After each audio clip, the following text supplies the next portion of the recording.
Sorry, Honourable Member for St. Michael South.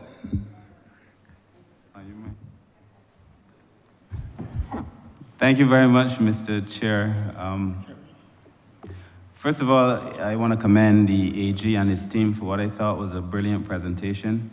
And of course, I want to commend the police force and all the other associated entities in this ministry for the work they're doing. And I see that there's been an increase from last year of about $31 million, which tells me that the government is serious about the work that they're doing in this space. My specific question, however, pertains to forensic science. And it is my view that as a part of policing generally, but as a part of a country's tool kit, having adequate forensic technology and forensic skills, human resources and other ways, is critical to advancing our fight for justice in the country. So my question is in general, firstly, what are we doing specifically in this space as it relates to forensic science and its capacity to be able to solve a number of crimes that we have? And more specifically, I know that there's an increase in machinery and equipment from 500,000 to 1.3 million. And I'm just wondering what that machinery is and what it's for, and then generally where we're going in terms of forensic science.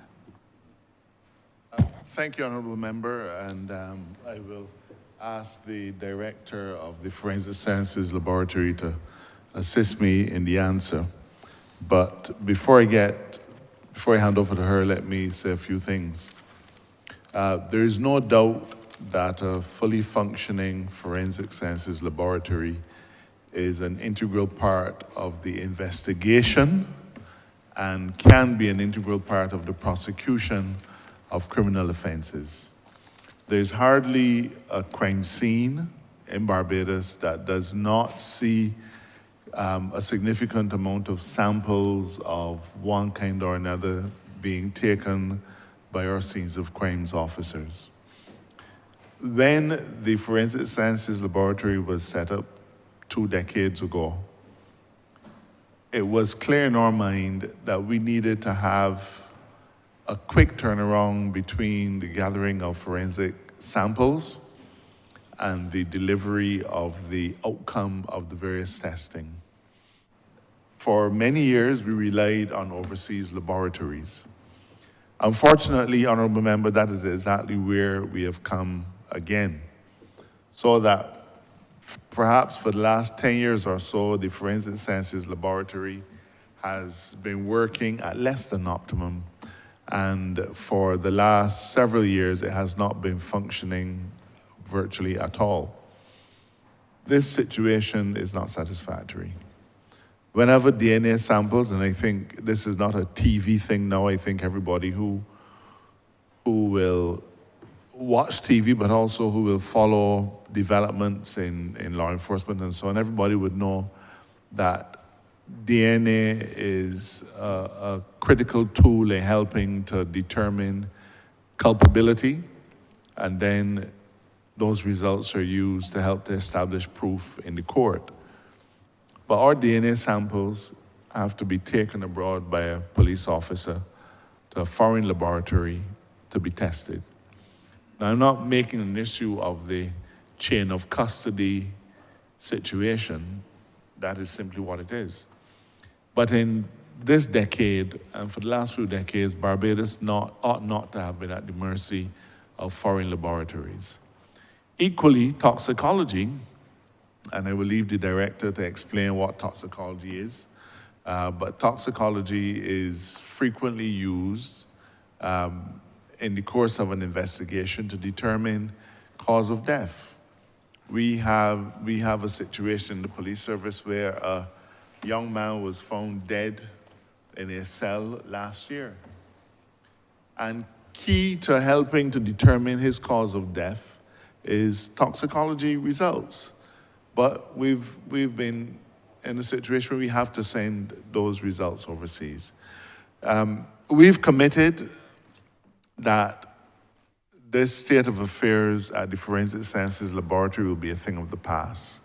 And I believe that I can very safely commit to the government and to the people of Barbados that by June of this year, the forensics laboratory will be up and running. Up and running means a number of physical things that need to be done. Obviously, we're doing super sensitive testing, and therefore the quality of air in that building has to be optimum.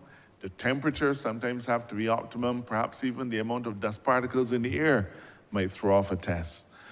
So we've been busy working on a number of physical things, eliminating leaks and so on, in order to be able to make sure that the laboratory is fit for purpose.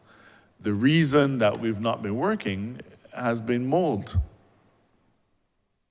That's it, mold.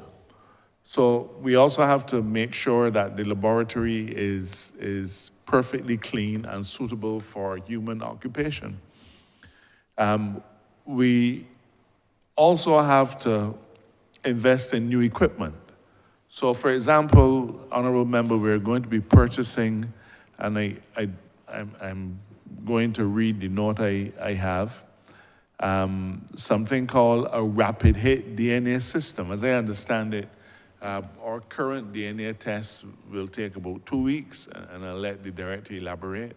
But now, anything called rapid hit, I suppose, should be fairly descriptive, and we'll be able to get those results back very quickly. We will now have we're buying new toxicology equipment, so we'll be able to do our own toxicology testing.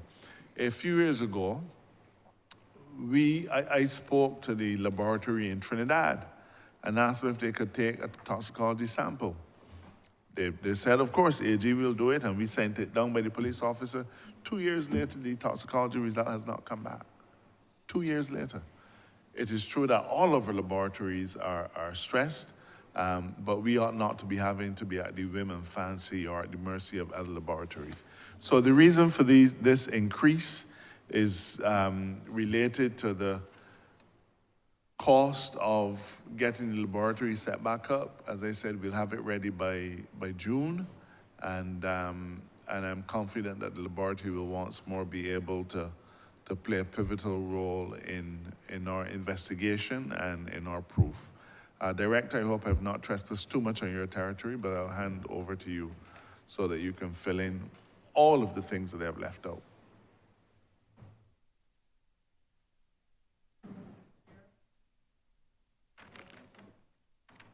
Yeah, it's on now. Okay, good afternoon, Mr. Chair. AG, thank you, everybody. My name is Cheryl Corbin. I'm the Director of the Forensic Sciences Center. I don't need to elaborate all of our perils and trials and tribulations over the last few years. Everybody knows where that is. So it's better for me to speak to where we are now and how we're going to be moving forward. As the AG had said, we could not do a lot of work in the building because the environment was not appropriate for the scientific analyses, and one thing that I stood firm on is that I would not allow any of my scientists to work in areas that were compromised, because then it meant then that the accuracy and the confidence in the results that would have been got would not be satisfactory to the court, okay? So going forward now, there are pretty much 3 main areas that we have been not being able to service. The first one is toxicology. Now let me be very, very clear. Toxicology basically is the identification of any poisons or substances that would be adverse to human beings. And the challenge is that it is not just toxicology on the living. The way how the investigation is done on post-mortem cases is totally different to how it is done on living samples. And post-mortem toxicology, the majority of forensic labs in this region do not do post-mortem toxicology, which is one of the challenges that we would have had in trying to get some of those samples overseas.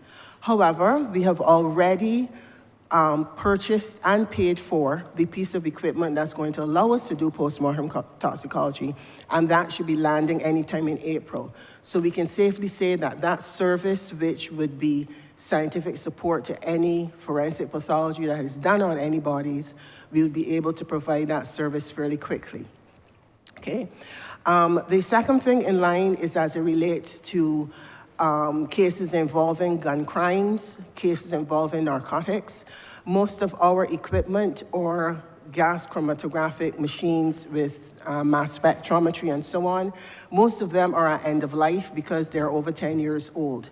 Granted, the technology, even though, you know, they're still plodding along, but the technology which would have presented itself as updated software and mechanics and so on, we thought it best, if we're going to start out now, let us get the pieces of equipment that will last us for at least another good 5 to 8 years, so we don't have to stop and start all over again. So we have already purchased one GC, and the other one, we are hoping to have that done this financial year as well too. AG and PS know how to deal with that part. And once those come in, then again, we will be able to give the support to the police service as it relates to the narcotics cases. I just want to say here is that even though everyone thinks that we were not working at all, that in a sense is not really very true, because the chemistry department, the chemistry section, we refurbished an area on a level in the building that was not compromised, and they were able, over all this time, to continue providing the service to the Barbados Police Service as it relates to their narcotics cases. And in some instances, those cases that involved firearms, to be checking for the firearm discharge residue and so on. That basically allowed to not have any backlog in the narcotics cases. And as far as I am aware right now, all cases that have been submitted for suspected narcotics are up to date. They've all been analyzed. So now moving on to the aspect of DNA. But before I say that, the reason that one of the advantages of chemistry being able to work is that we were still able to one of our clients that we had 4 years, which is Dominica. They submitted quite a number of cases to us over the past few weeks, and this is going to give us substantial amount of revenue as soon as the financial year opens. So even though we're down, we're still not totally out. Now, as it relates to DNA, this has always been a challenge, but the 10 years or however long it is that we have been off, we have now been able to catch up with technology. This new piece of equipment that we're getting, which is called a Rapid Hit ID DNA system, it is an exceptionally rapid DNA platform, and it generates all of the lab quality forensic DNA profiles that we need. In addition to that, it can do an analysis for what is referred to as single source DNA, meaning a sample coming from one person as opposed to a mixed sample, and it can generate a result in as little as 90 minutes.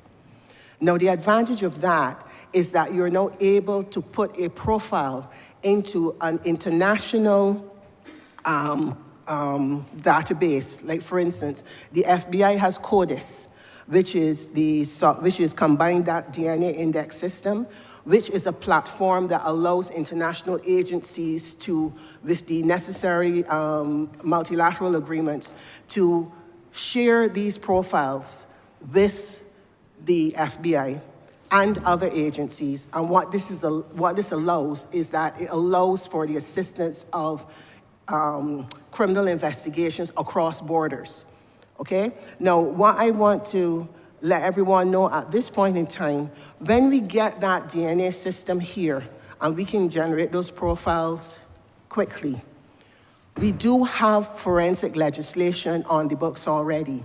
The Forensics Procedures and DNA Identification Act, which is CAP 121B, and Part 10, Section 66, indicates that we have the ability to create our own local databases and indexes from convicted offenders and arrestees.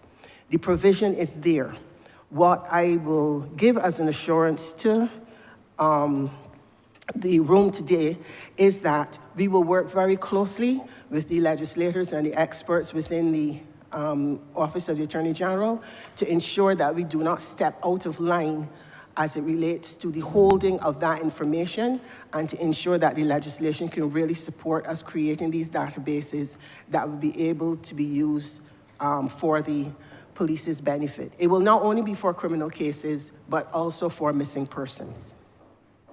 And that's where we are right now, sir.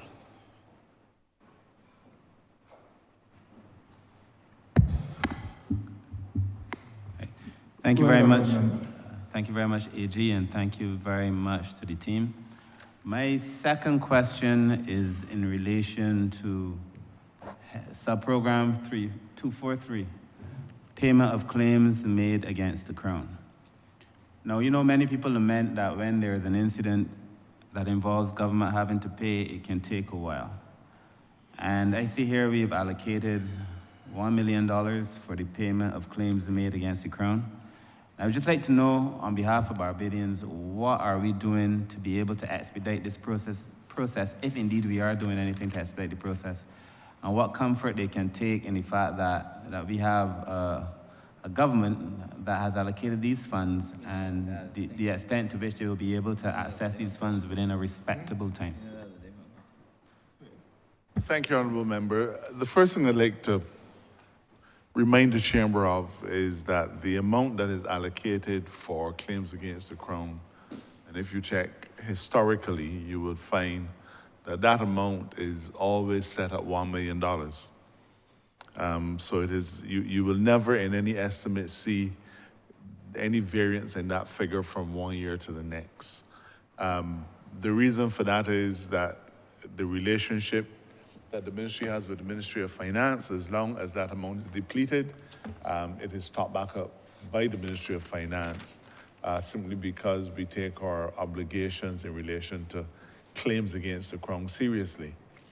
Second point I want to make is that when we say claims against the Crown, these are claims in the nature of litigation, even though litigation may not have been commenced.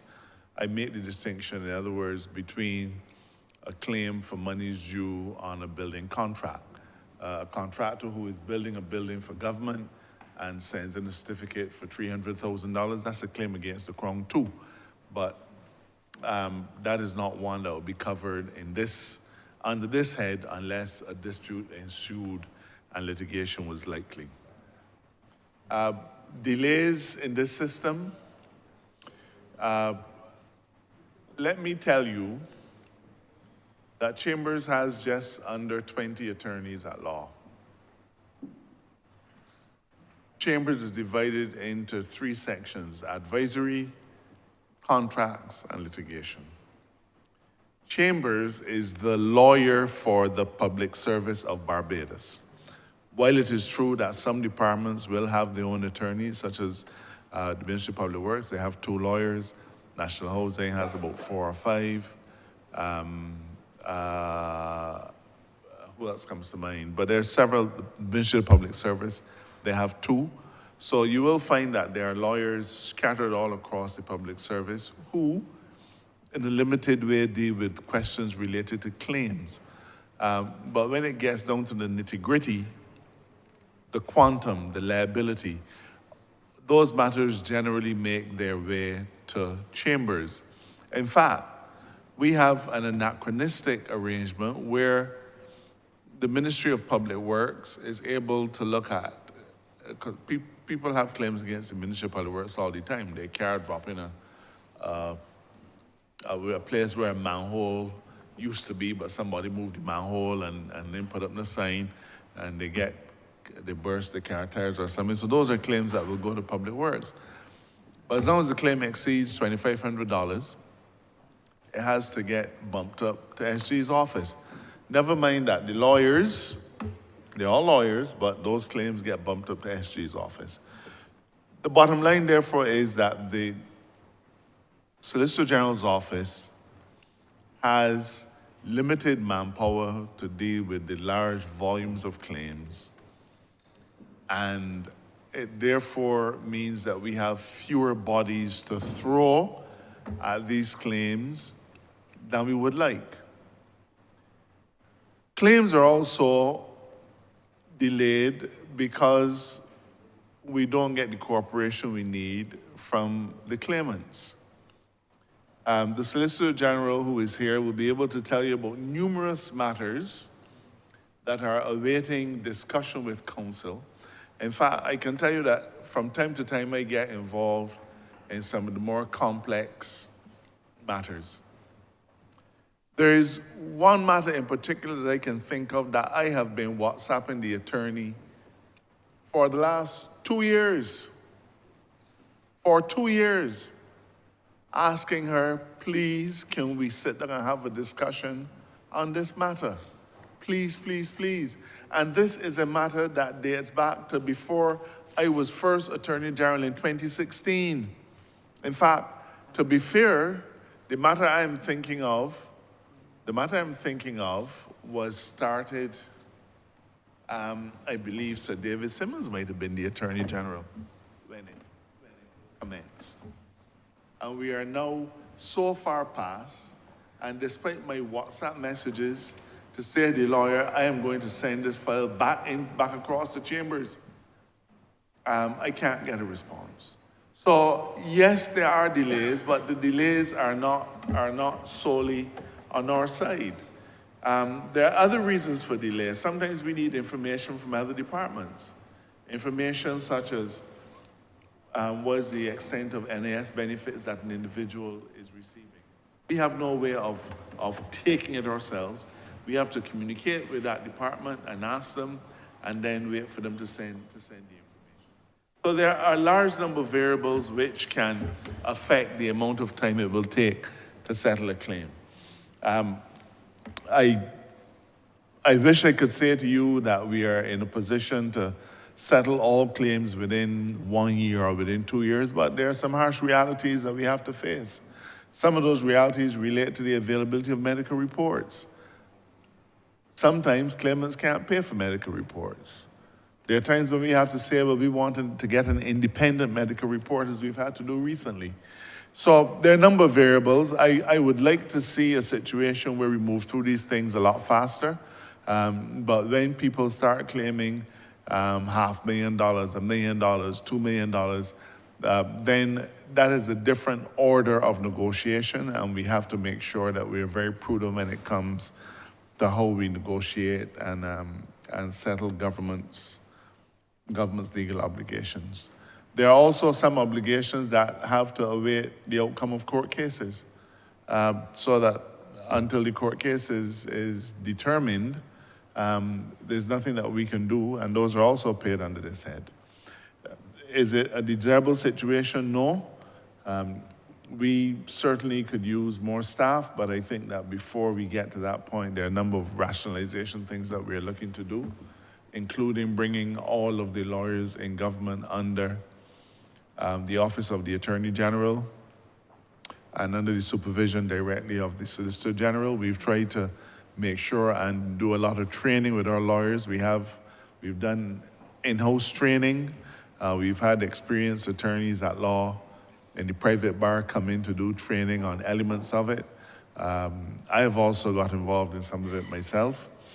But we remain open to finding ways and means of improving the process. But the challenges are not just on our side, they're also on the other side of the fence in terms of the claimants. With that, though, let me mention a matter that received public attention only in the last few days. I think it was yesterday's paper, Mr. Chairman, and it had to do with attorneys at law complaining about the fact that cases were being settled by bonds.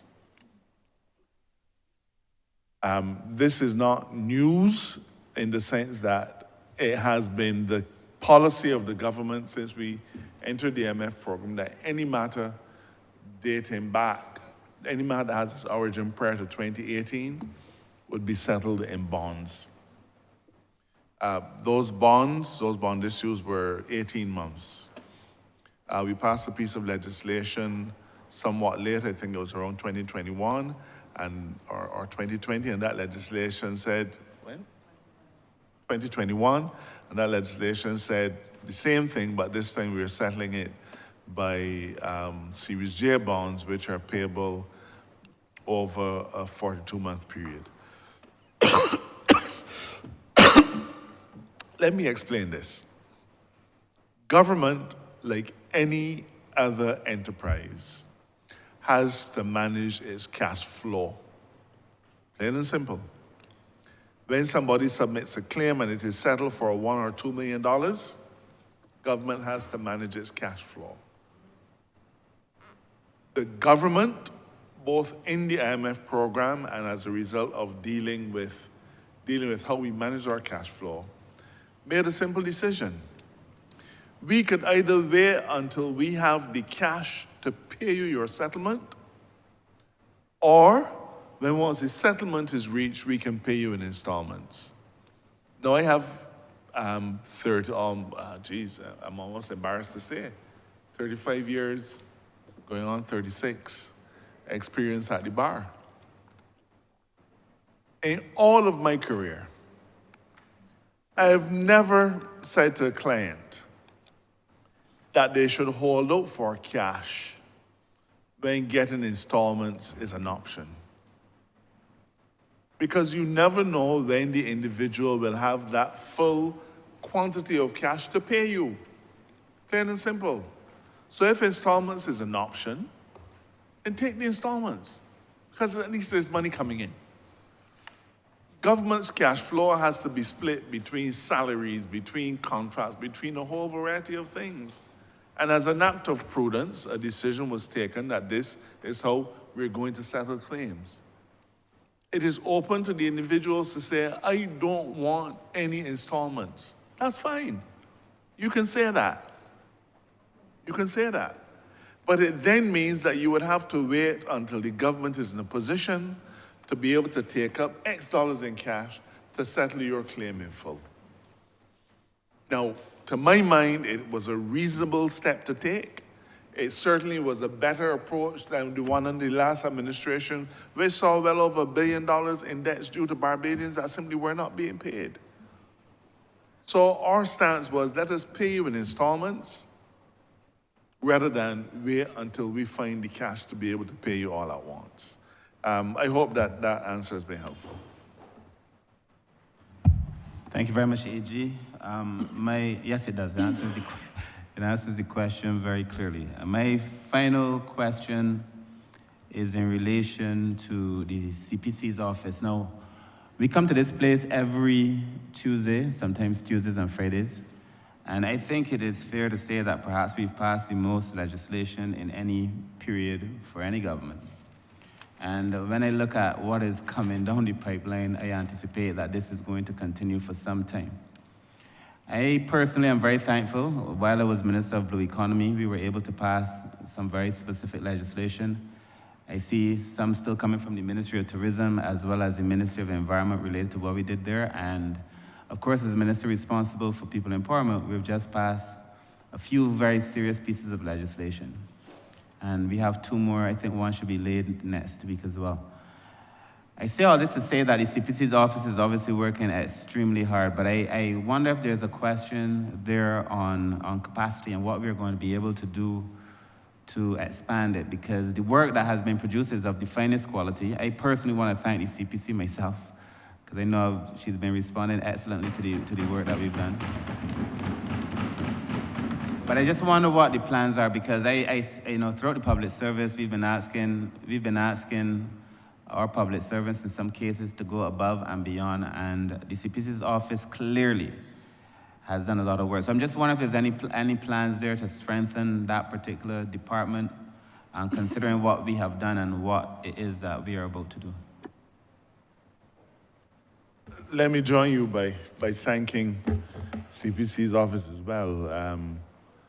I guess the person who sits in the AGC get the cursing and the credit all in equal measure.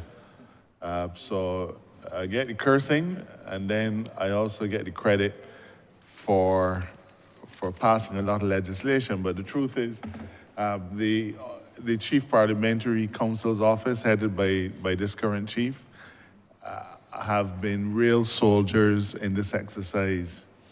I've had the benefit of working with two different chief parliamentary council since we came to government in 2018. The first one retired, and the current one, the current chief took up office a few years ago. Well, no, sorry, this is the third one. Sorry, the third one.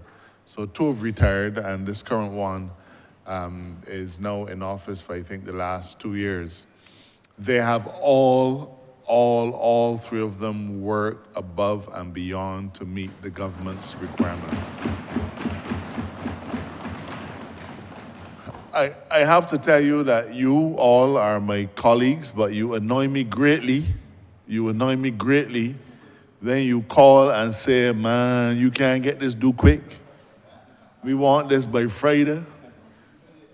And sometimes you fail to recognize that the drafting legislation, if it was so easy, you all could do it.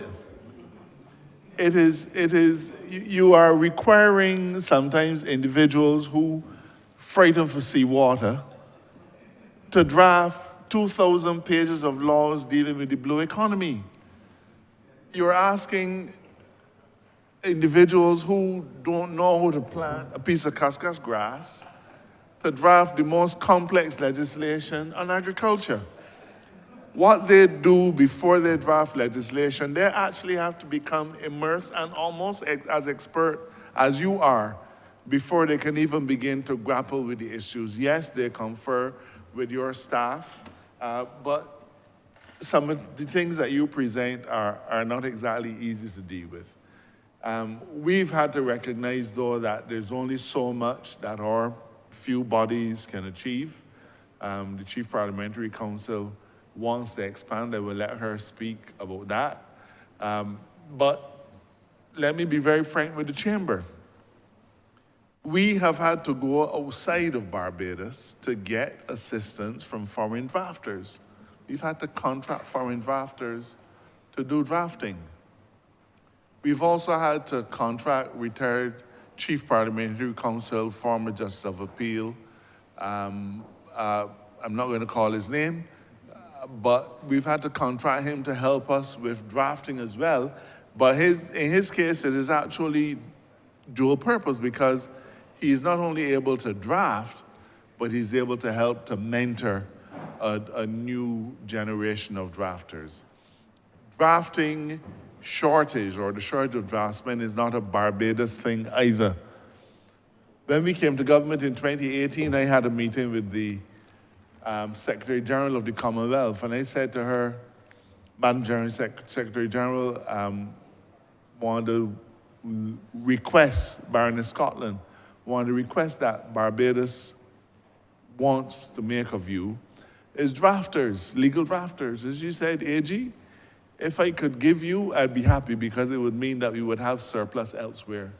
She said to me that there is a shortage, there's a dearth of draftspersons across the region. 2 years ago, when we were faced with the need to draft some complex maritime legislation through the Office of the Clerk of Parliament, we reached out to the UK Parliament and to Canadian Parliament and said to them, do you have any people who might be available to do contract work on drafting for us? And happily we found some individuals, and therefore we've been able to get some drafting done outside of Barbados, but it has, of course, to conform with our norms. We're working on draft pharmaceutical development legislation, and for that, we're having to relate to draftspeople from Rwanda. But we've had instances where people that we've worked with formulate language in a way that is completely alien to ours. And we try to say to them, you know, we can't pass this as a law. Sounds perfectly all right to you, but that's just not our idiom. That's not how we do it. So they labor mightily. It is hard work. But without them, this chamber and many of our efforts could not function. Let me warn that we are looking to see how we could devolve the drafting of smaller instruments onto ministries, because it's taken up a lot of their time. So notices under the Tourism Development, areas under the Tourism Development Act, things that are a paragraph long that are formatted and follow a particular norm. We don't really think that we need or draft people to do it. Resolutions for Parliament, land resolutions, housing resolutions. Many of these are things that can be done in-house and then sent up to Parliament or other places for action. But those are steps that we hope to take in the coming year to ease some of the burden so that we will leave them available to do the work that they need to do and that is of such great value to the chambers. I'm going to hand over to the Chief Parliamentary Counsel so that she can supplement what I've said.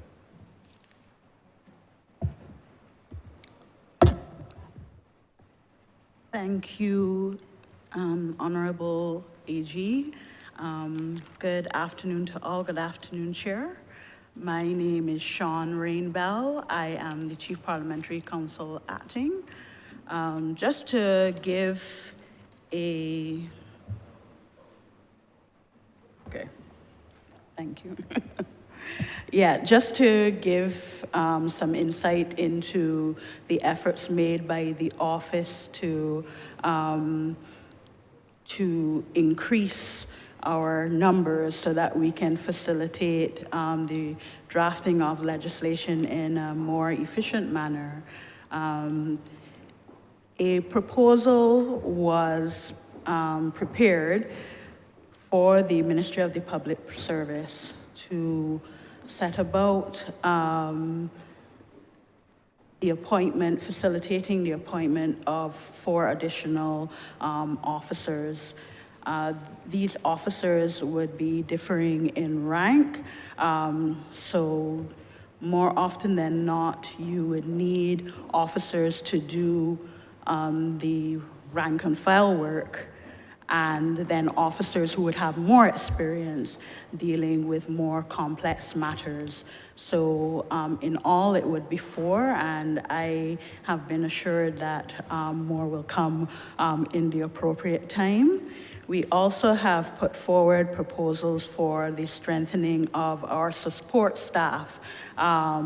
This is in relation to the drafting, the legislative drafting assistants who not only do day-to-day typing for the drafting office, but many of them are equipped with paralegal type qualifications, and that assists officers in a lot of the research that is required, and then also with proofreading of matters.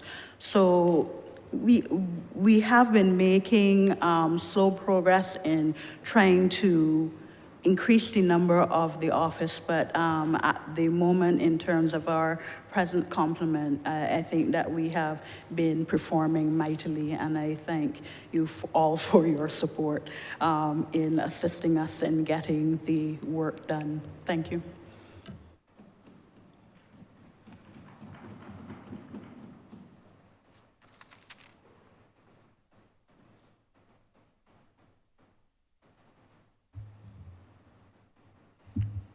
Thank you, Honourable Member for St. Michael South. Honourable Member for St. John.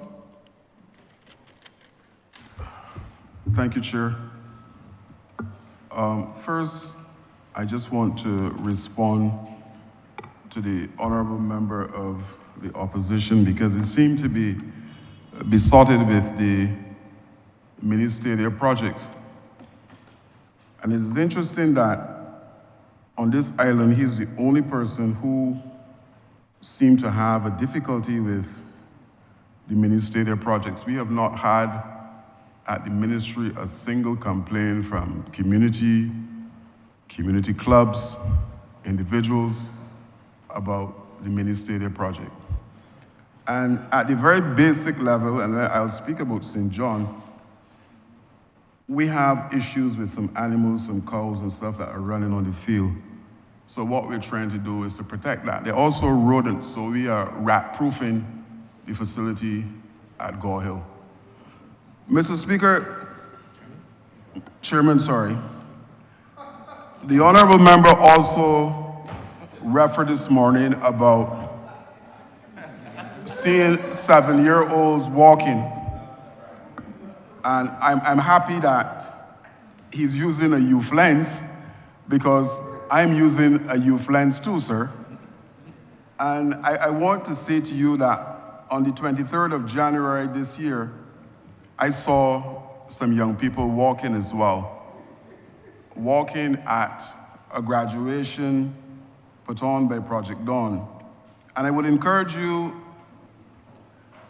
to go on YouTube and plug in the graduation for Project Dawn to see if you are seeing anyone from Paradise Village, Scarborough, Carter's Gap, St. Lawrence, or Pegwell at that graduation, because I saw youngsters walking, Honorable Member. My question to the Attorney General and his team that are doing such a fantastic job. I see in the estimates there was mention of change agents. Can you speak to what exactly are the change agents within the ministry? Thank you very much, Honourable Member. Through you, Mr. Chair. Change agents within the communities identified to the National Crime Prevention Program early by the Barbados Police Service through their stats department. They would have identified for us in the very early stages of the programs particular communities that were specifically at risk. And what the program has sought to do and has done is to recruit persons from within those communities who have a level of respect in the community, those who would have turned their life around in the community. And the change agent is those persons who would engage with those specific community to specifically bring out the at-risk youth, hard-to-reach youth, and in some cases, those seen as impossible to reach youth. We talked a lot about the parent programs earlier, so they would have interacted with a number of the parents. They have interacted with the community, the blocks, and so on. They've started some adventure clubs, and the adventure clubs is really a direct response to the blocks. A lot of our young people would tell you that they don't have anything to do or anything exciting to do, and therefore a lot of them get into a lot of mischief. As you would appreciate, idle hands are the devil's play shop, and therefore the adventure clubs are supervised, set up, and facilitated by these change agents. And the final thing I'll say on that is the change agents have been mandated to work with all the existing systems to bring a level of collaboration and complement what is being done already through the community policing, the youth commissioners, community development officers, and other people working in the community. But that in a nutshell, Honourable Member, is what a change agent is. Thank you. I also need some information about the mediation department. I think that is something that is bearing some fruits. Can you expand, please? You say what department? The mediation department. Mediation, okay. So you would have heard mentioned when we talked about conflict resolution, violence reduction, retaliation, mediation, and mitigation. That is under our violence reduction pillar. And it's not a department per se, but this is one of the responsibilities of ILS. And again, working closely with our partners in the Barbados Police Service, and also persons of the general public will reach out to us. There are very specific cases that come to mind where you have persons who would be in fights with one another. In one case, I remember what the police would term seriously bodily harm, although it may have been reported or not reported. But what will happen is you will have parents reaching out and say, come and get these children before they kill one another. What the ILS would do is they would go out and actually work with each side until they bring them together. Now, some people may gather over a cup of tea, some will gather over a bowl of soup, but they actually have a mechanism which is called from war to the barbecue grill, where they actually work with persons who want to retaliate against one another, and work with them to a point where they go up and do a barbecue and eat and break bread together. As the Attorney General said in his opening, there were 23 such interventions, 24 such interventions. 15 of those have been resolved so far. So ILS actually goes out when people are at war with each other, in conflict with each other, even sometimes having to go to the hospital or the clinic and start communication and mediation with people before they get to the stage where they want to retaliate or, in simple terms, kill each other. And that's what the mediation program is under the ILS program. Thank you, Minister. My final question is in relation to the crime prevention program. Are there any setbacks, any issues as it relates to that particular program? Because I know that there's a overlap in terms of how our ministries treat to crime prevention. Thank you, Honourable Member. I would like to start by saying and thanking you for your partnership. In terms of the Ministry of Youth, Sports and Community Empowerment, as you will know, we've had a lot of joint meetings together because our mandates are similar, where you work with young people 9 to 29 within your mandate, and those captured in our mandate, high risk, at risk, and young persons at the primary, secondary, and tertiary risk levels, not school level, at the risk levels. We've had occasion to meet together to work with the various programs and so on. Where we have similarities, we collaborate and join forces, make sure that we collaborate so we don't duplicate the use of taxpayers' money.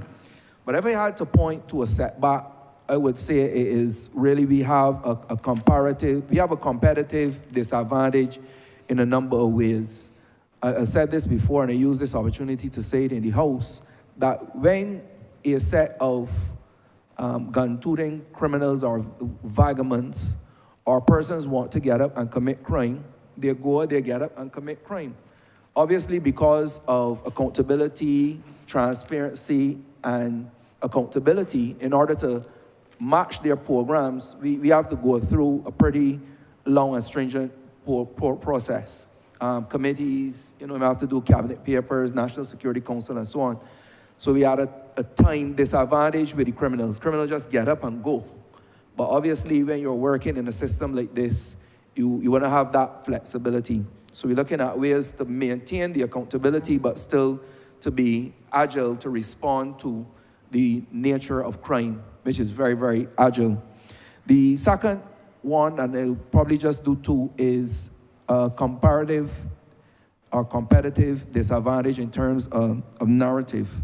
And the reason I say that is because some people say thought is cheap.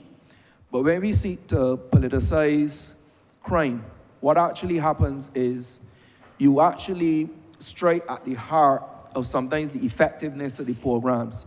So for instance, it is very easy to see crime. It is very difficult to see crime prevention. So the 13 violence interruptions will not make the front page of the paper, but the one that doesn't go through will make the front of the paper easily. So that is one. Two, crime is always a sexy topic, not just in Barbados, but around the world. I think you would have heard before, if it bleeds, it leads. So when you have persons committing violence or crime, it is easy for the narrative to get behind that. But a parent program, an 11-page feature, a community pop-up, cook-off, these different things are very hard to get out there. So that's really been one of the setbacks. And again, it strikes at the morale of the project unit, the change agents, sometimes even myself, to have to battle more, spend a lot of time, fighting the narrative as opposed to fighting crime, as I thought, in my one naive way when I started, that we would have all come together and work together for a common purpose. So Honourable Member, to answer your question directly, I think that is one that really has struck at a setback within the program. Even in terms of organizations, people who wanted to come on board, work with the program, provide assistance, sometimes the thought that we feel is cheap becomes very, very expensive when people pull back. So those are the two main things I believe have been setbacks for us in terms of trying to battle agility and battle the narrative. Thank you, Honourable Member. Thank you, Minister. Chair, that is my 3. I yield back. Thank you, Honourable Member for St. John. Honourable Member for St. Andrew.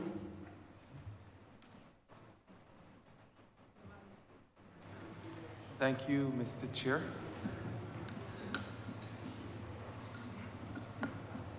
My questions are, I believe, more related to the National Peace Program, and to the Minister with responsibility for that program. In your lead-up, you spoke about the successes of the program, National Crime Prevention Program. So my first question is, what are the rubric or the criteria that you use to determine or to measure success of your programs? All right, thank you very much. Great question. We spoke about progress and not success. I just want to make that clear. Again, people may think it's language or semantics, but these distinctions are extremely important because particularly when you're dealing with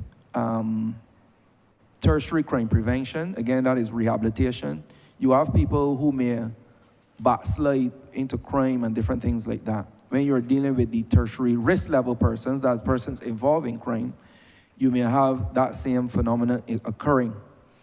So what we look at in terms of progress is in quantity and quality. I would say for the overall program, because we are still in the nascent, in the new stage of it, the Criminal Justice Research and Planning Unit has been tasked to do evaluations of the various programs, and that evaluation is ongoing. But for the green shoots that we would have seen thus far, that we have seen so far, we look at, for instance, with the Flip the Script program. As you said, we have just over 160 young people involved. And what we look at is the number of those young people keeping on the straight and narrow path. We see that as success. In terms of the parental programs, you would appreciate that in some cases, in most cases, you would need time to see the various progress of those programs or what you determine as success. There are pre-parents in the program. Therefore, you would appreciate, you would need at least 15 years to see any success in that program. There are parents of toddlers and so on. So the rubric that we use is really looking at the number of people we get into the program and then if the objectives of the programs are met. The overall goal of the National Crime Prevention Program was to look at how do we reduce serious major crime homicides along with our partners in this office and others. And you will have seen in 2023, working with the partners, you see a dip, you see things go back up. And then, so those are numerical, quantifiable statistics that you can look at. But our main thing is looking at how many persons we are able to target and how many of them we can keep from crime, hence the term crime prevention.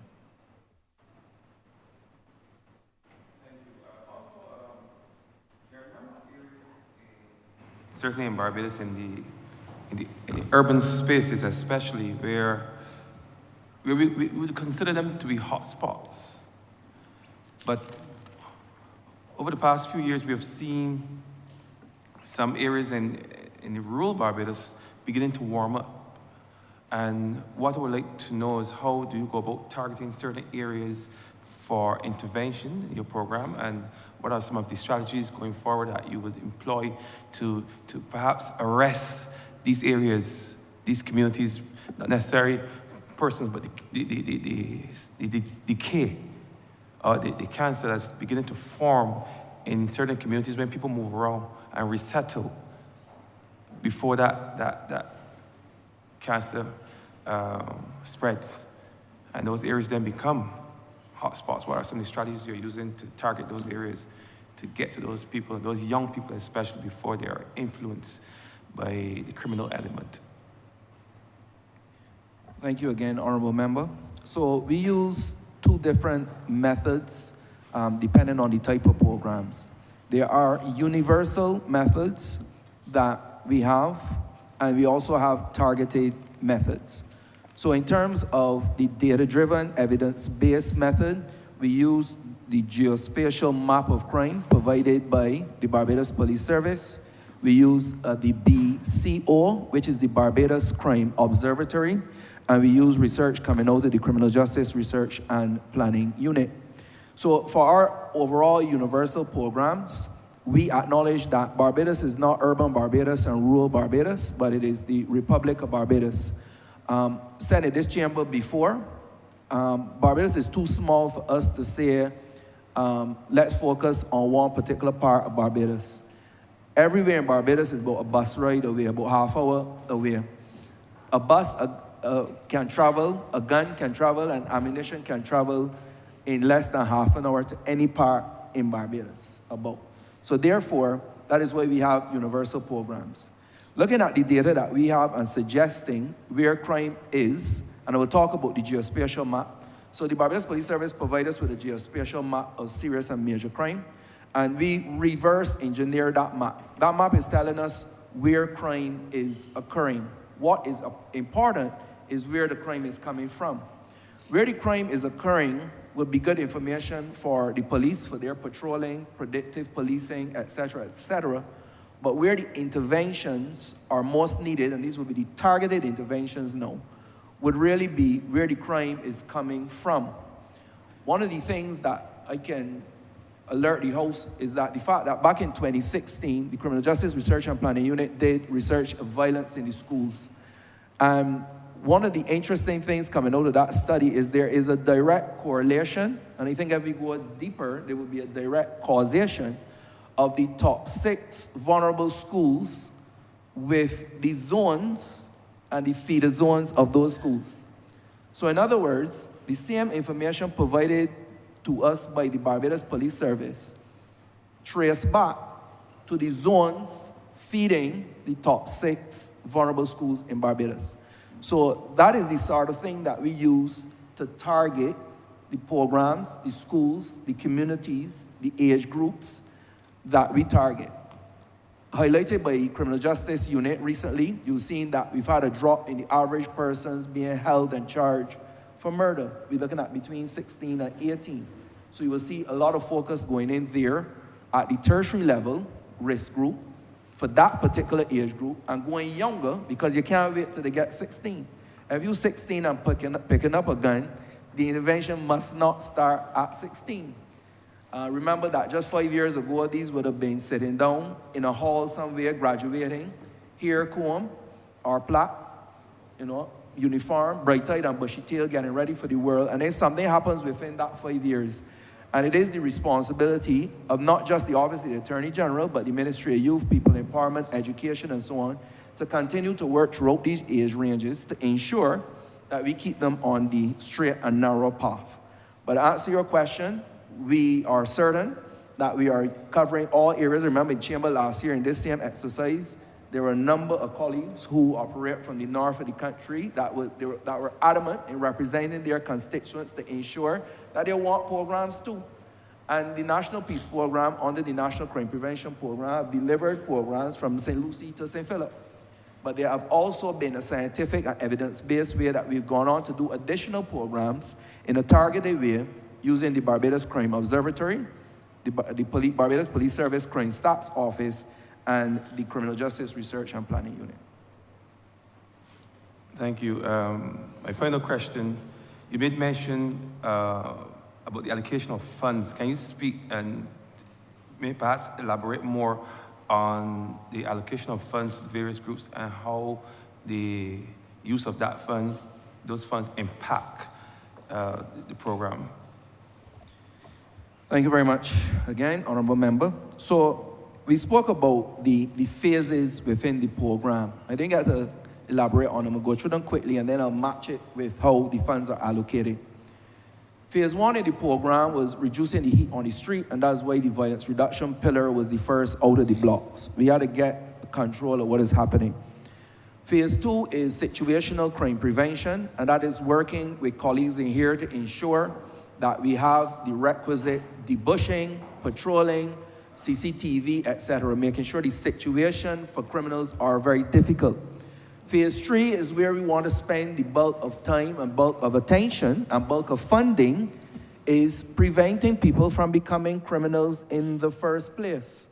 In phase 3, there are 5 sections, and to make them easy to remember, I say them like this: entertain, brain, train, sustain, and maintain. And I maintain that these are not just rhymes. These are a very strategic way of addressing the issue. So in entertain, you will see that we have a number of entertaining things. That is why we talked about being young and you want to travel fast and you want to do risky things and you want to be involved with the horses and the bikes and these different things. That is the entertain. But the mission, the motive is really to get the captive audience of these young people to come forward. And then we do the brain. And the brain is really like the flip the strips, the flip the script, the higher heights and so on, where you're trying to get the mindset change of these young people. Now, most social ills have said, unless you attack the mindset, you are going nowhere. And this relates to poverty, crime, drug abuse, anything. If you don't shift mindset, you are really wasting money, spending money, and not investing money wisely. The training part, we've had a number of training programs, and these training programs is really to tool or retool, equip our young people so that they could get ready for the next part, which is sustain, where they can go now and have a better chance at getting a job, a career, a business, so that they can sustain themselves. Now, we stopped there at first, but common sense dictated that we needed the 5th and final part, which is maintain. Because after we entertain and bring you in, after we do the mindset change, after we do the training and sustain, we needed to make sure that there's something there to maintain you. And that is where the service groups come in. That is where the faith base comes in, because then you are now within a community of role models who can maintain you on the straight and narrow path. And that is how we determine the type of programs that we engage in. So, as I said before, we don't do sports for sports' sake. We don't compete with the National Sports Council, nor the Ministry of Sports. We work in collaboration with them, of very specific targeted programs. And as I could tell you, we have the Future Tridents program, which is a program with the Barbados Football Association, targeting these same vulnerable communities, something called Future Tridents, where over 140 young people are engaged on a weekly basis. We work with the wrestling, hockey, boxing. We've done table tennis as well. We have the Safari Jamboree, which is where we work specifically with at-risk youth, boys and girls, in terms of learning etiquette and different things. And the list really, really goes on and on and on. We elevate the piece, we did barbering, bartending, all these various things to make sure that these young persons are engaged. And that is how then we've come up with the numbers that you will see in the operating expenses, looking at the Live Wise campaign, the empowerment campaign, the parental campaign, the intervention campaign, and the mass-based training, all of which would then match the entertain, brain, train, sustain, and maintain model. And that is how we allocate the funds, and Honourable Member. Thank you. And I just want to encourage you to keep up the good work. Those of us who engage with persons at the street level can see the impact firsthand of these programs on the mindset of our youth. And I would wish that this would continue. Thank you. Thank you, Honourable Member. Honourable Member of Christchurch South. Thank you very much, sir. It would be, the public would wonder at this exercise, which I term one of self-congratulation and a large disconnect from the reality that exists in this society. If a government is heard in here congratulating itself and thumping tables about programs to deal with the prevention of crime, where we've had 50 murders last year and 8 so far this year, the public is now entitled to believe that this government is entirely disconnected from the reality that exists in this country. And that is how I presage my question. I mean, what's going on? Are we saying that these programs are successful? I've heard the last member, or rather the last spokesman on behalf of the government, caution the member questioning him that he was using the word progress and not success.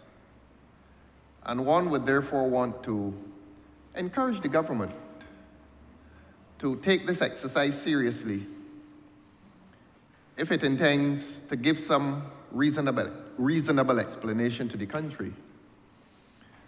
For the state of crime, this is no age in which we can thump tables and self-congratulate when between January the 1st, 2024 and the present, 58 people have died through violent and murderous crime.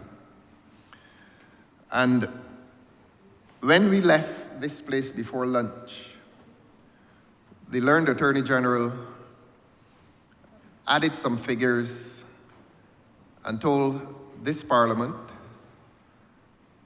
by the addition of those figures, and sometimes we are wrong, even I am wrong sometimes by my own admission, that $1,050,000 was paid, and I did not deal with numbers then, it was introduced by the learned Attorney General, that $1,050,000 were paid by way of grants to nonprofit organizations, and the learned Attorney General named those organizations.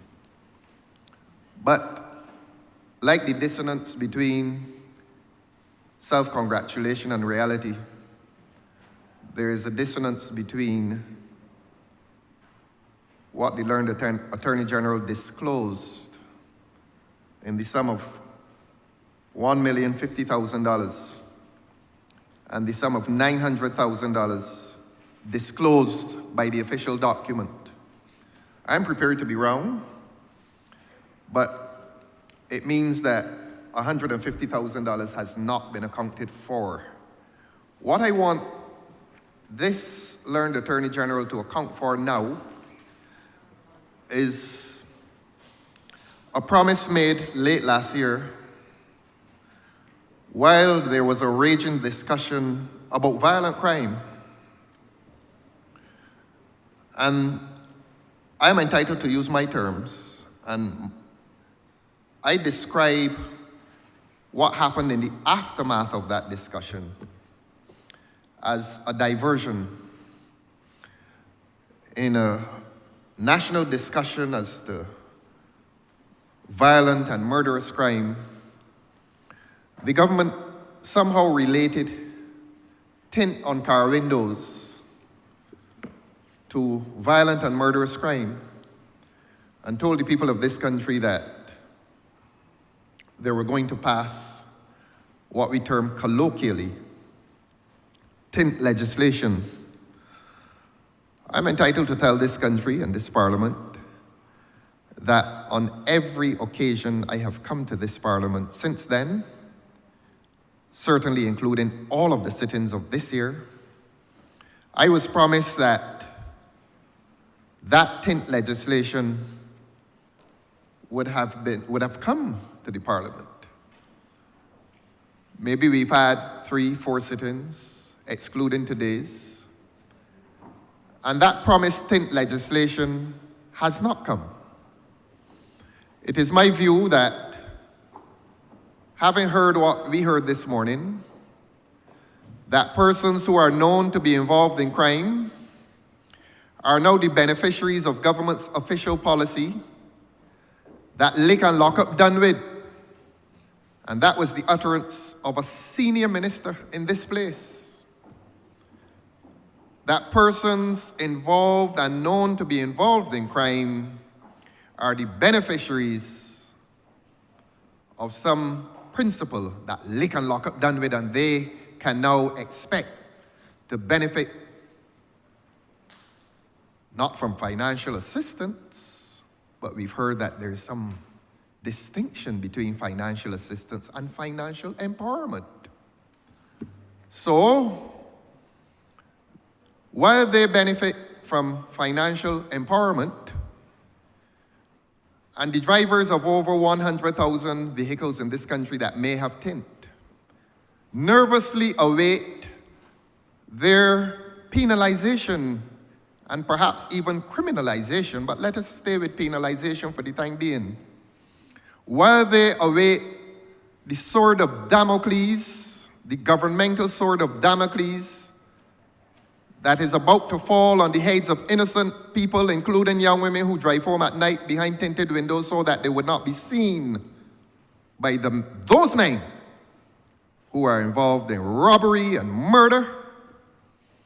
I want to ask this Attorney General, and I'm not going to use the emotive language as to when the sword of Damocles in relation to tint will swing, but when will that legislation dealing with tint come to this Parliament? I'm obliged. The honourable member asked one question, but his precatory remarks, Mr. Chair, do move me to make a few comments before I get to the question of when the tint legislation will come. I'm happy that he's so excited that it is another item in the arsenal of law enforcement, but we'll come to that in a moment. First of all, the honourable member once again demonstrates that he does not understand even remotely what the figures in front of him in what he calls the larger book. Well, Isn't help that me, help me. the larger book? I don't know everything, help me. He doesn't quite understand the figures in the larger book. Help The me. figures, The the non-profit figures, organizations, the figures. 900,000. Help us all. Mr. help Chairman, us. Honourable member, you spoke in silence. Thank you. Allow the Honourable AG to answer. I want that rule to apply at all times. I'm obliged to you, sir. The larger book does not attempt to give the answers that perhaps he was hoping to find there. The larger book talks about actual expenditure in the year 2023-24. Then it gives the approved estimates for the year 2024-25. Then it gives the revised estimates. Then it gives the budget allocation for 25-26. None of these figures could even say what the actual expenditure for the financial year would be, because at this point, we still have another 6 weeks to go. So I don't know what he's expecting to see here, but unfortunately it will not be here because that is just not how the larger book works. Now, as for tint, I'm happy that he wants My question tint. this morning related to 23-24. I beg your pardon, sir.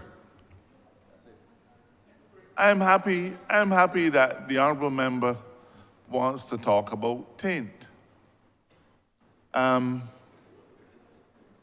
He operates on the assumption that we are visiting upon the public of Barbados some horrendous regulation that will serve to put Barbadians under the boot of the government or under a state of oppression. There's hardly a country in the world, let me repeat, there's hardly a country in the world that does not have taint legislation. Even Barbados has taint legislation. People are being charged in Barbados all like no in relation to taint. In relation to whether the taint is dark, whether you could see through the taint or not. The simple fact is, Mr. Chairman, when the honourable member looks at the legislation, he will see that it is expressed in very subjective terms and deals with the question of whether a person is visible through the driver's side window, as if the car ain't got other windows. Where the person is visible. So, with due respect to the commissioner at my left, a policeman with bad eyesight might find the clearest of tint might still be sufficient to conceal your member for St. James Central. Or for Christchurch South, for that matter. It is simply too subjective, and I'm surprised your member for Christchurch South has never taken it to Parliament to have it tested. So the point is, what is important is to set a standard for tint, as opposed to whether a police officer could see you through a window. That's too subjective. Almost every country in the world has those kinds of stipulations. Now, we've abided in Barbados with it for a long time. But Mr. Chairman, tell me that you don't feel a wince of discomfort as you walk along the street and you see a car that is so blacked out, you cannot see who in it, what they're doing in it. You don't know if they have a gun, a breadfruit, or 4 big rocks. You have no idea. Police officers that we praise today have to approach vehicles in the course of investigations, and these vehicles are so blacked out that they have every reason to be afraid to approach them. The honourable member want to know when the taint legislation is coming. It is coming later this month, possibly next month, but it is coming. It is coming. It is an important tool in the arsenal of law enforcement, just like many others.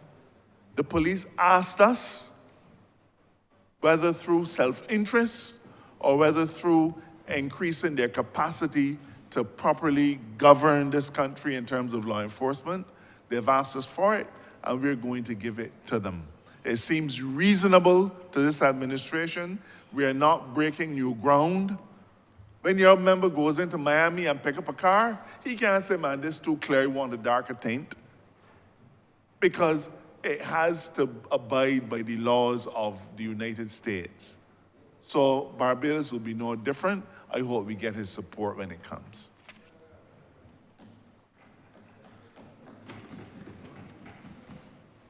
Thank you very much. And related, and thanks for the sobriety of the answer, Mr. Giggles. As with legislation that deals with drunken driving, will this legislation or the enforcement of this legislation employ machines or equipment that deal with gradations of tint? In other words, will the police officers be equipped with equipment that grades the darkness of the lightness of tint? Since it is coming sometime this month or next month, one expects that all these matters would be resolved. That is my simple question. Will the police officers be equipped with machines that grade the lightness of the dark or the darkness of tint? Before you respond, Honourable Attorney General, let me read the standing orders here. Standing order 37. 1, it shall be out of order to anticipate an order of the day by a discussion on a motion or amendment dealing with the subject matter of an order of the day prior to the consideration of that order. So I would consider this. This is already on the order. Paper and down for discussion. That is to overrule the question, sir? Except that what I am asking, Yes, it is. I am not asking as to the letter of the promised law. I am asking as to the enforcement of the promised law. If my interpretation is correct, that standing order precludes debate as to the letter of the law. I'm not asking about the letter of the law. I'm not asking about the letter of the proposed legislation. I am asking as to the enforcement. How is it proposed to enforce the legislation? That is my question, and I seek your honor's ruling on it. Thank you very much. You're asking for discussion on a matter, so that's what we are. That's what you're actually. As the enforcement doing. You can't. Your honor would have heard. Your honor would have heard. Your honor would have heard the learned Honorable Attorney General give a rather extensive and detailed exposition as to tint, as to its subjectivity, and a proposed amendment as to objectivity. I'm not interested in the issue of subjectivity as to the existing legislation, nor the objectivity as to the proposed legislation. I am asking a completely different question. I am moving beyond the legislation existing and proposed, and I am raising questions as to enforcement, as to what, not what this Parliament will expect to hear, because that is beyond us. We can't predict what this Parliament will hear when it comes. I am asking on behalf of the public, what can they expect in relation to the enforcement or the management of this matter? They're two completely different issues. The content of the legislation is one issue. The management of the matter is an entirely different issue. And I think the public is entitled to hear how this matter will be enforced. That's the distinction. Please, Your Honor can rule on it. Whatever ruling Your Honor makes, I will abide by that. Honorable Leader of the Opposition. I will abide by it. Whatever ruling you make, sir, I abide by it. Thank you very much. Honorable Leader of the Opposition, can the chair speak? Yes, please.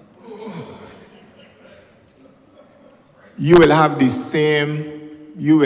same opportunity to ask the very same questions that you are asking now when the legislation comes, correct?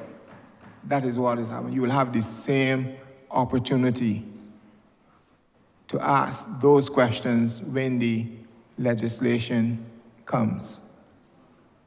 Except that the process and the procedure is different. You don't ask questions during the course of legislation with a guaranteed answer. This exercise here is completely different. Of the Opposition. I'm entitled to ask questions now and receive answers. When legislation is being debated, I'm not entitled to receive answers. It's a debate. We make speeches.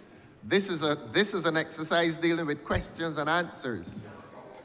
And I hope that I'm entitled to ask a question and receive an answer in a procedure that is fundamentally different from a parliamentary debate on legislation which is brought before the Parliament.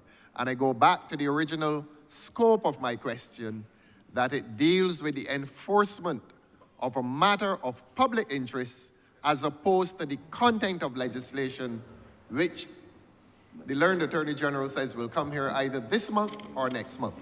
But again, I will accept the ruling of the chair. I'm obliged to you, sir. And Honorable Leader of the Opposition, I have ruled on the matter. And your You ruling will stands. have, and my ruling stands, you I will am have the obliged to you, same sir. opportunity to ask whatever questions you so desire to ask. I am at that obliged to you, sir. particular time. I am obliged to you, sir. Now, the third follow-up question is this.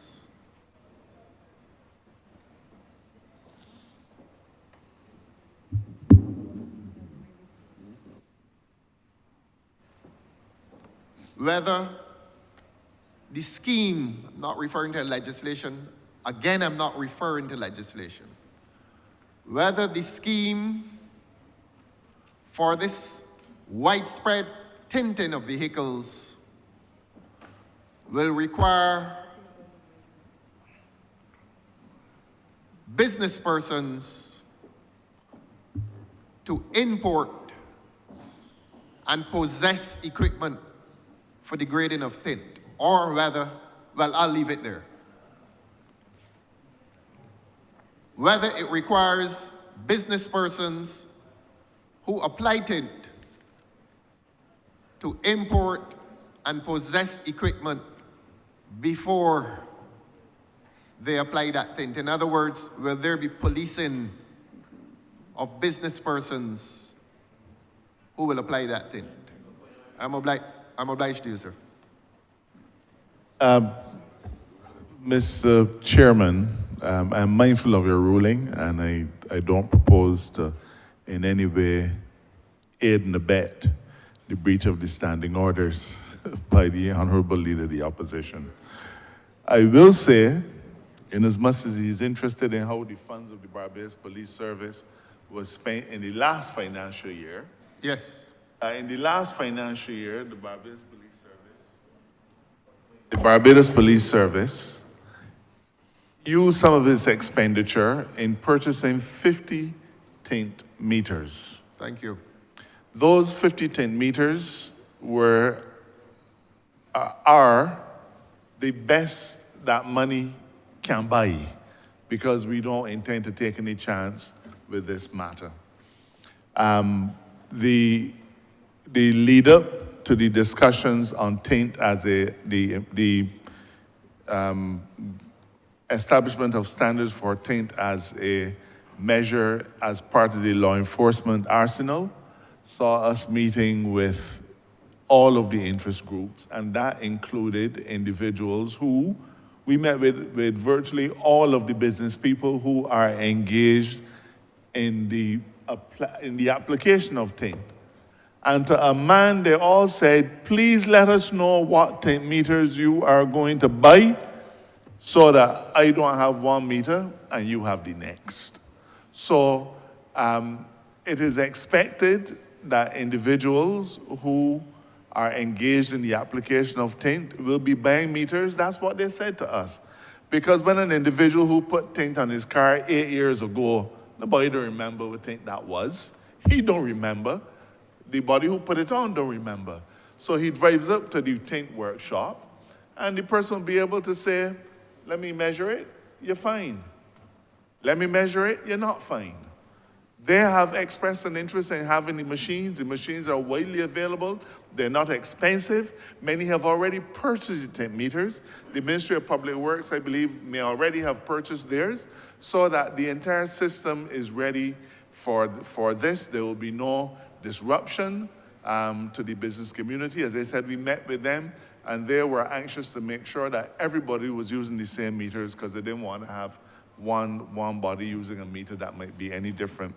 And the meters are not expensive, and I'm sure they've already bought, but the police already have their 50 meters in hand, and the training has already been completed. Thank you very much. And in a mature discussion, you will have answers that are consistent with sobriety, and I really am obliged to you. And this is the third one. I asked 3 questions in all, 2 were follow-up, and permit me to ask the third question, sir. No, Honourable. The third one, I asked 3 in all. The first one was...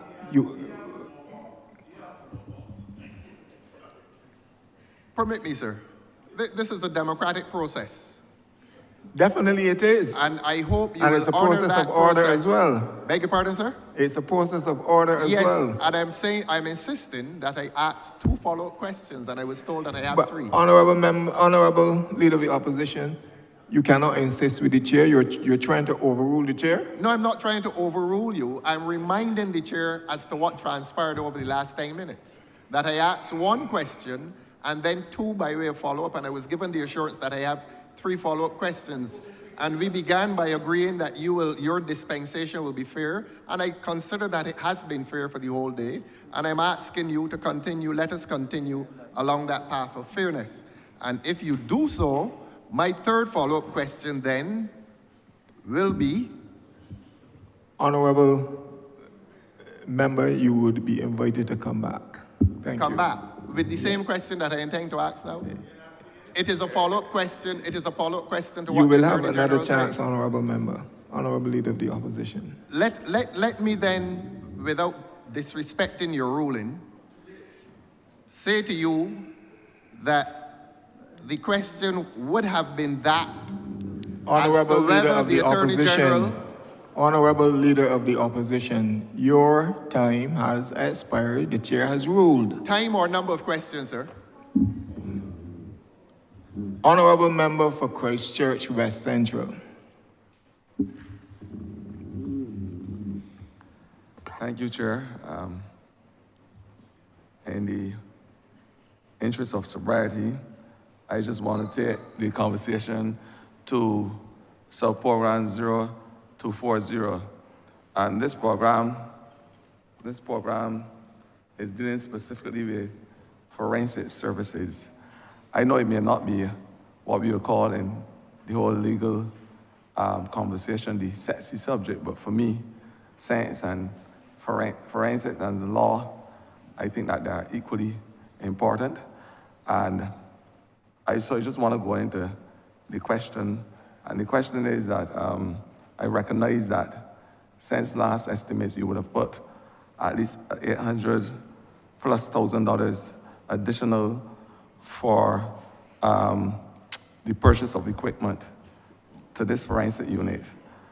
I want you to elaborate on the importance of having science and technology informing what we do in terms of having our justice system being run in a fair way, because the conversation is always that justice must seem to be served.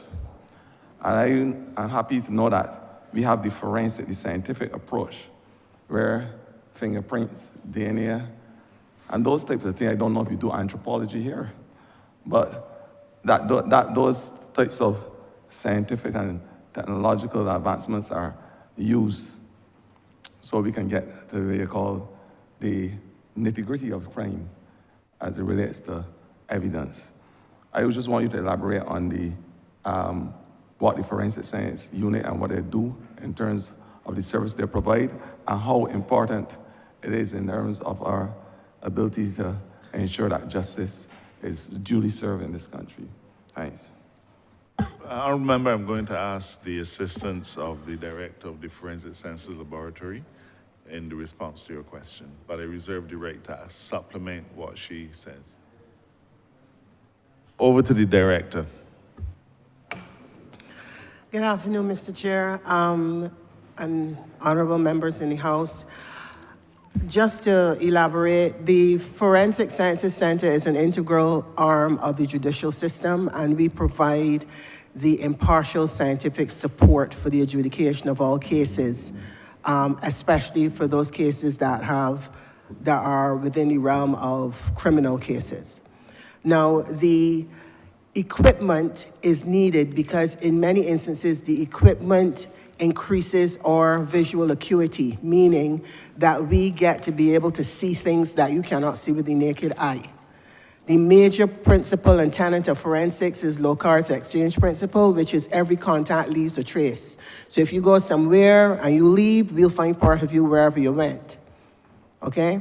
Now, the amount of money that has been increased is primarily to purchase the DNA equipment that I spoke of this morning, which is the DNA rapid rapid ID system that is going to allow us to achieve profiles of single source samples within at least 90 minutes. This in itself is going to improve the service that we can give to the Barbados Police Service, because we will now be able to assist them in getting profiles quickly and be able to see maybe where they have hits and matches between different cases that they would not necessarily be investigating on a similar level. In addition to that, the other sets of money is to acquire a gas chromatograph, mass spectrometer with FID, and that is to be able to identify the narcotics. And Minister Abrams would be aware of the early warning system that we have been working very closely with NCSA and the other early warning system partners, where we were able last year to identify the new designer substitute for cannabinoids and be able to alert the general public as to what dangers are out there, because there is a public health situation. So the monies are necessary because the monies allow us to get the equipment that can do the work that we need to do. As I said before, our equipment is at end of life, and technology has changed so drastically within the past 10 years that we need to be able to work on a different platform. And again, our scope of services supports the judicial system, the coroner's office, the magistrates' courts, the Supreme Courts, to provide that impartial evidence, especially as it relates to drug cases where we determine whether there's prima facie evidence of the presence or absence of the narcotics. Thank you. My second question, I don't think it's a secret that my constituency was faced over the last year or so with a measure of gun-related crime. I have been at the center of discussions with both the family of the victims and the family of the perpetrators as well. I just want to know what support services are provided for both the family of the victims, because we recognize, of course, the emotional and social stress they're under, and unfortunately as well, those perpetrators, because their families sometimes face the wrath of an unforgiving community. So equally, I think that there would need the support services, whether psychological or otherwise, social, etc. What services your department provide for these persons when their families are exposed to unfortunate incidents of crime and violence? Thank you, Honourable Member. You know what you are discussing really requires a mindset that is very different to the one espoused by the Leader of the Opposition. His stance is that our only focus should be on lick and lock up. But we've come a long way since those times. That's why we could say that lick and lock up is done with. Pardon the poor use of the English language. Globally, there is a common understanding that in any criminal justice system, the victims have to receive equal treatment from the state, equal in measure to what the accused person receives. The state spends an awful lot of money in investigating crime, spends a lot of money in prosecuting crime, spends a lot of money in feeding the criminal, sometimes for 10, 20, 30, 40 years. Traditionally, Barbados has not in any measure focused on the victims of crime. In the instances of rapes and sexual assault, the police service did have an individual who would do counseling. In the case of many violent crimes, the police service has in its budget an amount of money to engage counseling services from one or two individuals or entities that provide counseling services. But beyond the counseling services, nothing. In England, for many years, there has been something called the Criminal Compensation Board. And the Criminal Compensation Board served the purpose of, firstly, assessing injury to a victim, generally physical injury, and secondly, paying to that victim a measure of damages, almost as if the individual who caused the injury was being sued in court. But we don't have a criminal compensation board. In fact, I remember this discussion coming up when I was AG under an earlier dispensation of this government, and we simply did not have the resources to do it. The Needham's Point Declaration of October 2023 recognizes that we need to pay more attention to the victim. And I would want to say, and I'm happy to make it a document of the House, that item 27 of the Needham's Point Declaration, it is recommended, and I quote with your permission, sir, that consideration be given to the establishment, where none exists, of a criminal injuries compensation fund for the benefit of victims, survivors of crimes, particularly for those whose cases, because of abysmally low detection rates, are not pursued in the criminal justice system. A significant contribution to the CICF should come from the proceeds of crime, whether through criminal or civil asset forfeiture. And in this regard, the notion then of compensating the victim is now being thrust into the forefront of how our criminal justice system is expected to deal with impact on the victim. Currently, my ministry has commenced a victim impact assessment.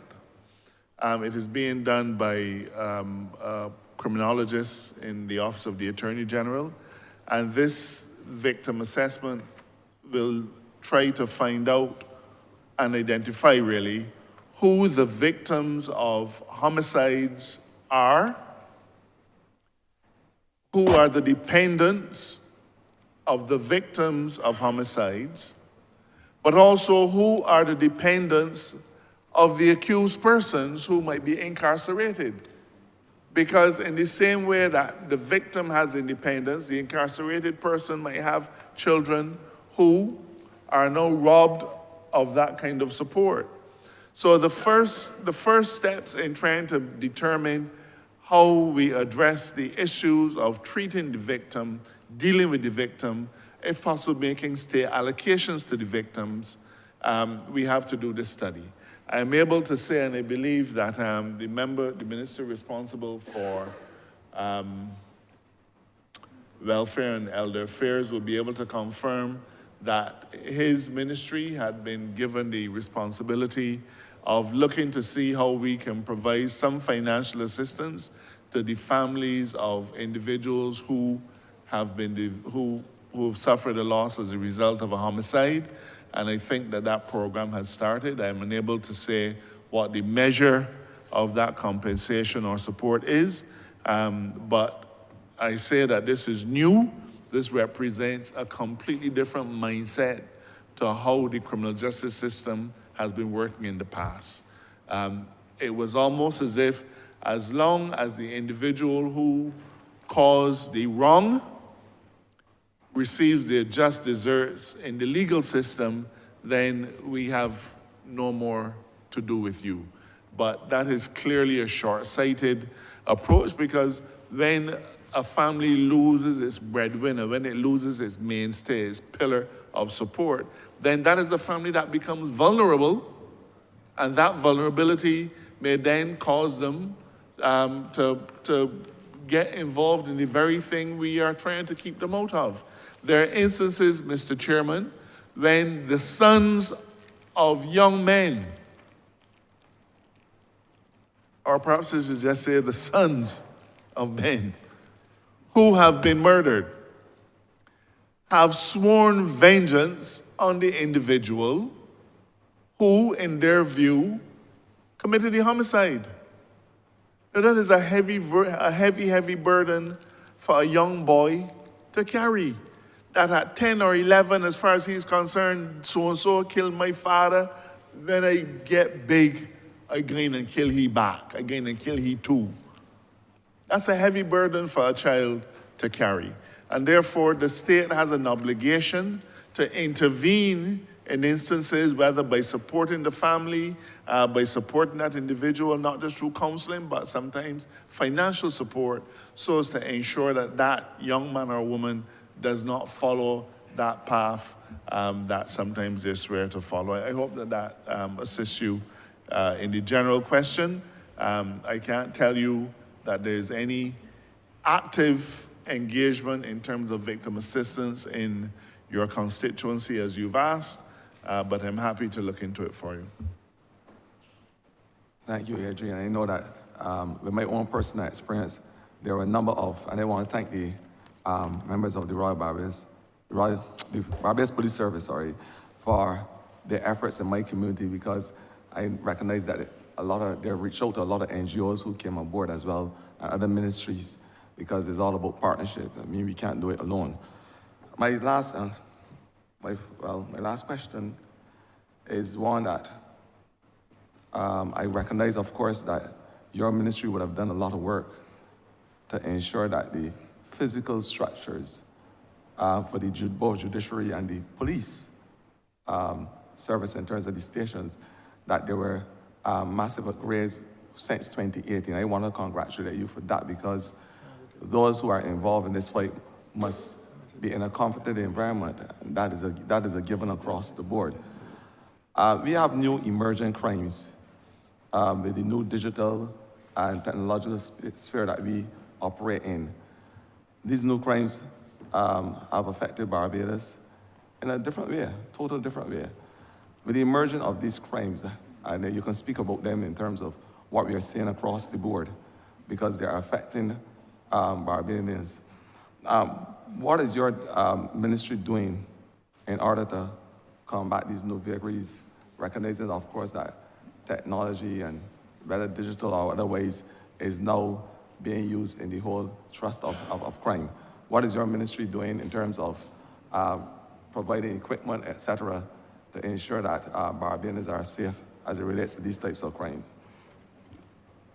I'm going to ask the Commissioner to assist in the answer. Thank you.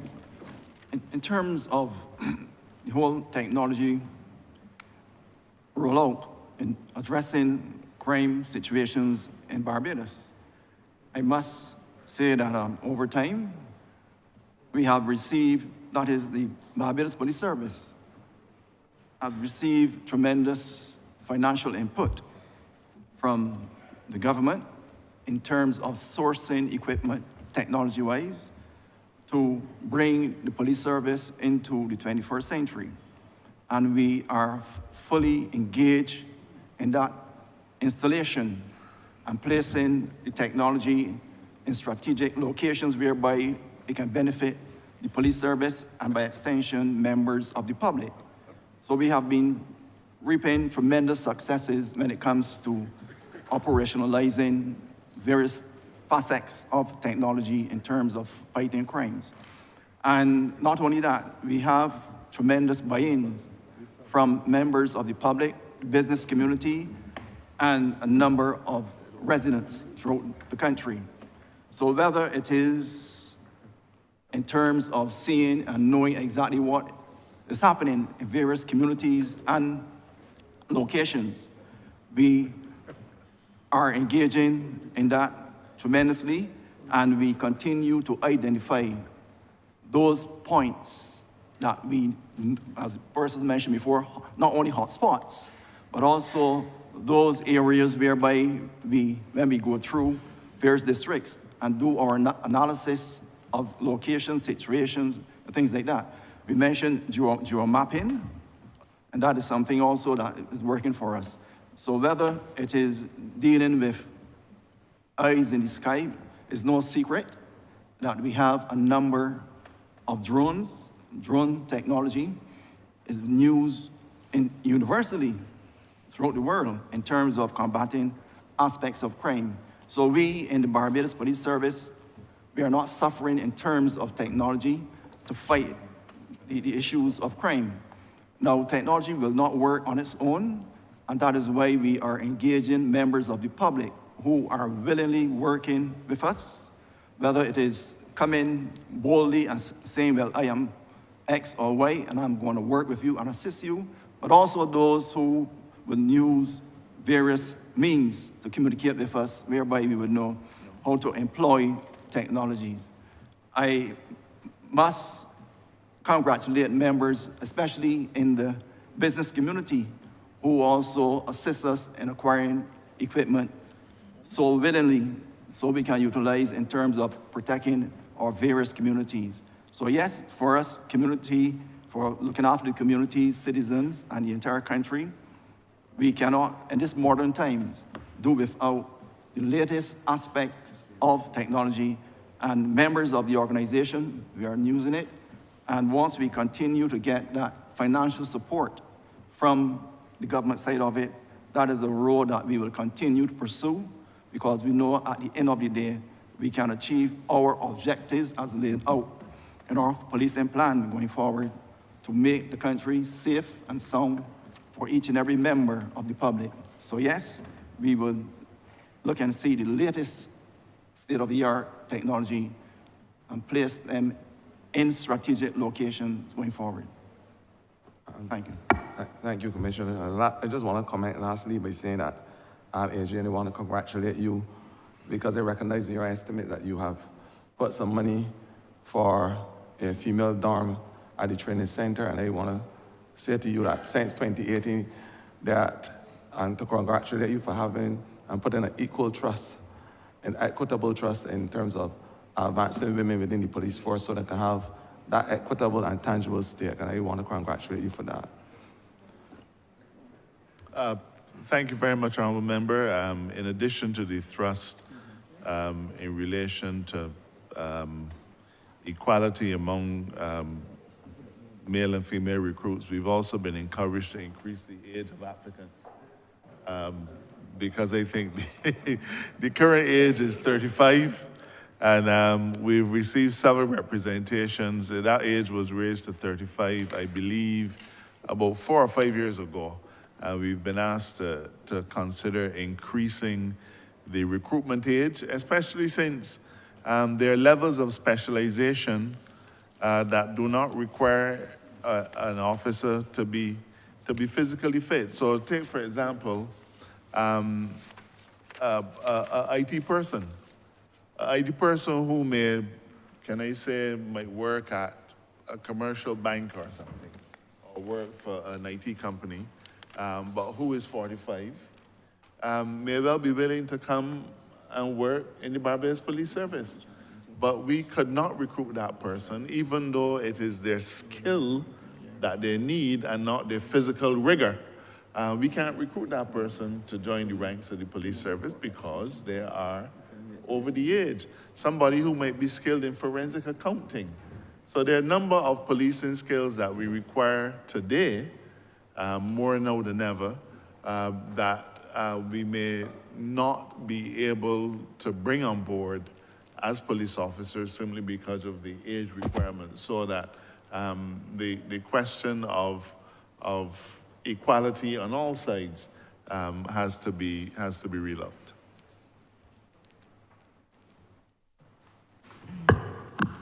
Thank you. E.G. Honourable Leader of Government Business. Thank you, Mr. Chairman. I beg to move that you do now report progress to His Honour the Speaker and beg leave to sit again. The question is that I do not report progress to His Honour the Speaker. Beg for leave to sit again. All honourable members in favour, say aye. Honourable members against, say no. He thinks the ayes have it.